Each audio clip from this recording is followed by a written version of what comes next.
بسم اللہ الرحمن الرحیم۔ قارون حضرت موسیٰ علیہ السلام کے چچا یسر کا بیٹا تھا۔ وہ انتہائی خوبصورت اور حسین و جمیل انسان تھا۔ اس کے حسن و جمال سے متاثر ہو کر لوگ اسے منور کہا کرتے تھے۔ انتہائی حسین و جمیل ہونے کے ساتھ ساتھ وہ بنی اسرائیل میں توریت کا بہت بڑا عالم اور بہت ہی ملنسار، با ادب اور با اخلاق آدمی تھا۔ اچانک اس کے پاس دولت کے آتے ہی وہ انتہائی مغرور اور متکبر ہو گیا۔ جیسے ہی زکوٰۃ کا حکم نازل ہوا تو اس نے حضرت موسیٰ علیہ السلام کے روبرو ہو کر زکوٰۃ نکالنے کا عہد کیا، مگر جب اس نے اپنے مال کو کاؤنٹ کیا، اپنے مال کی گنتی کی، تو ایک بہت بڑی رقم اس کی زکوٰۃ کے لیے نکلتی تھی۔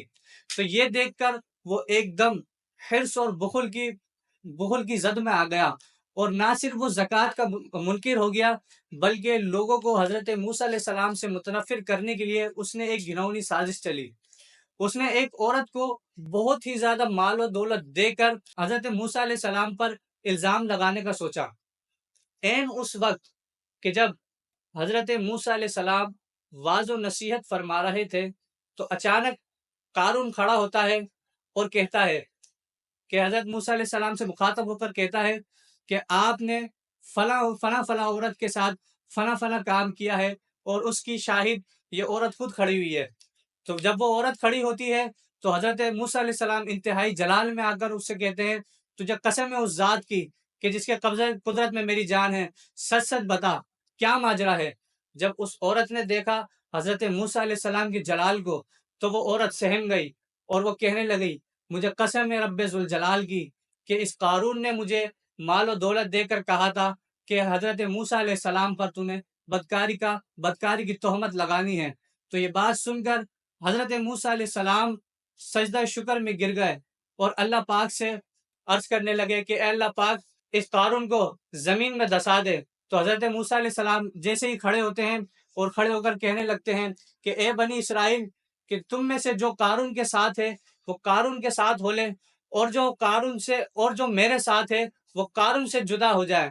تو دو خبیثوں کے علاوہ تمام بنی اسرائیل حضرت موسیٰ علیہ السلام کے ساتھ ہو گئے۔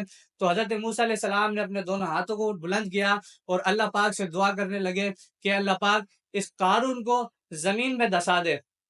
تو جب حضرت موسیٰ علیہ السلام نے یہ دعا فرمائی تو قارون کے پاؤں زمین کے اندر دھس گئے۔ پھر حضرت موسیٰ علیہ السلام نے دوبارہ دعا ارشاد فرمائی کہ اے اللہ پاک، اس قارون کو زمین میں دسا دے۔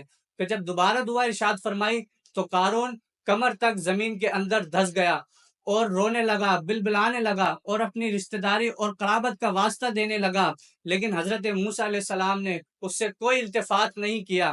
تو یہ دیکھ کر جو قارون کے دو ساتھی تھے وہ کہنے لگے کہ یہ حضرت موسیٰ علیہ السلام یہ چاہتے ہیں کہ قارون کے خزانہ اور قارون کے جو مکانات ہیں اس پر وہ قبضہ کر لیں گے۔ تو حضرت موسیٰ علیہ السلام نے جب یہ بات سنی تو حضرت موسیٰ علیہ السلام نے پھر دوبارہ دعا ارشاد فرمائی اور عرض کرنے لگے کہ اللہ پاک، اس قارون کو، اس قارون کے ساتھیوں کو، اس قارون کے خزانے کو اور اس قارون کے جتنے بھی مال و اسباب ہیں ان تمام کو زمین میں دسا دے۔ تو اللہ پاک نے قارون کے ساتھیوں سمیت قارون کے خزانے کو، قارون کے مکانات کو، تمام ہی چیزوں کو قارون کے ساتھ زمین میں دسا دیا۔ اب اس واقعے سے ہمیں کیا سبق ملتا ہے؟ ہمیں یہ سبق ملتا ہے کہ اللہ پاک نے ہمیں اگر دولت سے نوازا ہے تو ہمیں اس فرض کو لازم جانتے ہوئے اپنی زکوٰۃ اپنے مال کے اندر سے نکالنی چاہیے، کیونکہ اگر اللہ پاک مال دے بھی سکتا ہے تو اللہ پاک مال واپس لے بھی سکتا ہے۔ اور دوسری بات یہ دیکھنے کو ملتی ہے کہ اللہ پاک کے جو نیک صالحین بندے ہیں ان کی ایذا رسانی سے بھی ہمیں بچنا چاہیے۔ اللہ پاک سے دعا ہے کہ اللہ پاک ان تمام باتوں پر ہمیں عمل کرنے کی توفیق عطا فرمائے۔